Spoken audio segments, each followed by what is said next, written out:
Hello everyone, আসসালামু আলাইকুম। আশা করি সবাই ভালো আছেন। আমিও ভালো আছি। আপনারা অলরেডি দেখে বুঝতে পারছেন আজকে আমি একটি মাছ ভুনার ভিডিও নিয়ে এসেছি। আমি আজকে দেশি কই মাছের ভুনা করব। সো আর দেশি কই মাছ তো এমনিতেই টেস্টি, আর আমি যেভাবে করলাম এটা যদি আপনারা ফলো করতে পারেন, আপনাদের এই স্পেশাল একটা কই ভুনার রেসিপি আপনারা জেনে যেতে পারবেন। এবং এটার স্বাদের কথা যদি বলি, এক কথায় অসাধারণ, অতুলনীয় একটি স্বাদ আপনারা উপভোগ করতে পারবেন। আর এটার রেসিপি চলেন আমরা দেখে আসি।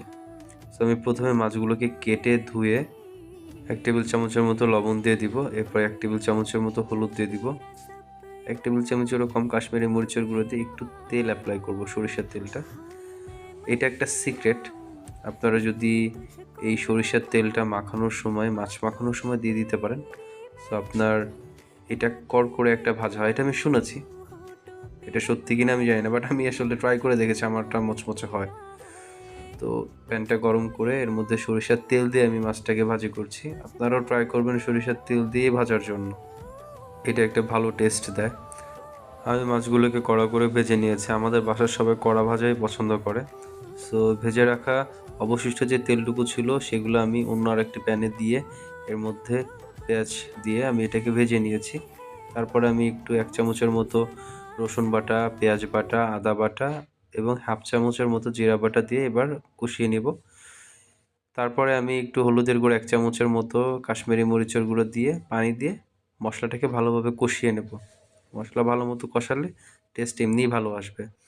এ পর্যায়ে আমি একটু টমেটো দিয়ে দিলাম, আর পেঁয়াজের কলি ছিল বাসায়, ভাবলাম একটু সৌন্দর্যের জন্য দিয়ে দিতে পারি। এটা অপশনাল, চাইলে আপনারা দিতে পারেন, না চাইলে এটা স্কিপও করে যেতে পারেন। এরপরে আমার মশলাগুলো ভেজে আসা হয়ে গেলে এবার আমি ঝোলের পানিটা দিয়ে দিব। ঝোলের পানি দিয়ে এটাকে বলক আসা পর্যন্ত একটু ওয়েট করব। আমি ঢেকে দিয়েছি। এই পর্যায়ে এসে আমি আমার ভেজে রাখা মাছগুলোকে দিয়ে দিচ্ছি। এবার আমি একটু জাল করে নিব। তারপরে হচ্ছে নামানোর আগ দিয়ে আমি গরম মশলার গুঁড়োটা অ্যাপ্লাই করে নামিয়ে ফেলবো। সো এই যে আমার হয়ে গেল দেশি কই মাছ ভুনা। এটার রেসিপিটা খুবই সিম্পল একটা রেসিপি।